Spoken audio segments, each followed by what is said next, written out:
Minkejja l-propaganda kollha tal-Prim Ministru Robert Abela, il-fatti juru li l-livell tal-għoli tal-ħajja f'pajjiżna huwa ferm akbar mill-medja tal-Unjoni Ewropea u mill-medja tal-pajjiżi fiż-żona Ewro.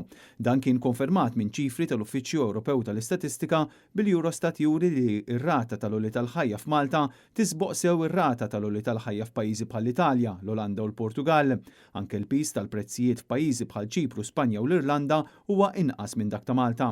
Fatti li juri kemm il-familji Maltin u Għawċin spiċċaw iġorru pis enormi minħabba żieda kbira fil-prezzijiet ta' prodotti bażiċi. Iċ-ċifri uffiċjali juru li f'Malta f'Novembru l-għoli tal-ħajja baqgħet fil-livell ta' madwar 4%.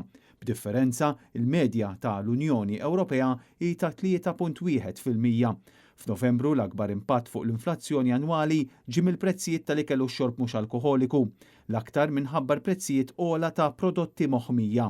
Dan apparti li żdiedu wkoll il-prezzijiet tas-servizzi fir-ristoranti u anke tal-kirjiet.